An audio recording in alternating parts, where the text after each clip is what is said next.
ఇలాంటి క్రిమినల్స్ ను మనం కాపాడాలి. ఎలక్షన్స్ లో మనకి రిగ్గింగ్ చేయడానికి పనికొస్తారు.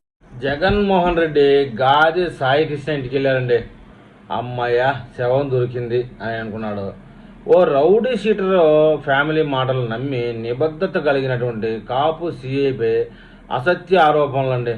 వీళ్ళే పద్ధతి కలిగి వాళ్ళు అయితే కనుక వాళ్ళ కొడుకు రౌడీ షీటర్ కాకుండా మంచిగానే పెంచేవాళ్ళు కదా అని తెలుగు ప్రజలు ప్రశ్నిస్తూ ఉన్నారు. విజయవాడలో గాదే సాయికృష్ణ ఒకడేనా రౌడీ షీటరు? వందల్లో ఉన్నారు. రోజు గ్యాంగ్ వార్ పేరుతో ఎక్కడో ఒక చోట గొడవలో చనిపోతూనే ఉంటారట. అలాంటిది రౌడీ షీటరు పలు నేరాల్లో నిందితుడు, శత్రువులు కూడా ఎక్కువే. మళ్ళీ మీడియా ముందుకు వచ్చి శుద్ధాపూస కబుర్లండి. ఈ రౌడీ షీటర్ వయసు 25 సంవత్సరాలు, 23 కేసులు. కొన్ని పోయి ఉంటాయి అనుకోండి. ఏది ఏమైనప్పటికీ మొత్తానికైతే ఒక మర్డర్ కేసులో ఉన్నాడు. ఆ మర్డర్ కూడా చేసి లైవ్లో కూడా అతను వీడియో ఇవ్వడం జరిగింది. అయితే వీళ్ళ తల్లిదండ్రులు వీడిని ఎలా పెంచారనేది వీడియో రూపంలో చూడండి. తర్వాత మీకు నచ్చిన కామెంట్ చేయండి. అరే తమ్ముళ్ళు, అన్నయ్యలు, అక్కలు, చెల్లిళ్ళు, listen to me first of all.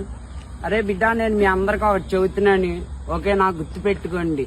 నేను నా చిన్నతనంలో నేను మా అమ్మని, మా నాన్నగారిని నేను కోల్పోయి చాలా బాధపడ్డాను. మా చిన్నతనంలో మా నాన్నగారు ఒకటే చెప్పేవాళ్ళు రా, అరే బిడ్డ నీ ఛాతి పెంచరా, నా కడక ఆటోమేటిక్ గా పోరీల్ని వెనక పడతారు, పోరీల గురించి నువ్వు పిచ్చోడి మాకురా అని. మా అమ్మగారు ఇంకోటి చెప్పారు నా చిన్నతనంలో, సిటీలో ఎక్కడైనా గొడవ అయినప్పుడు నువ్వు పొడి చేసి రారా, నువ్వు పొడవకుండా ఇంటికి వచ్చావనుకో నిన్ను నేను పొడిస్తారా బిడ్డ అని మా అమ్మ నాకు చెప్పేది.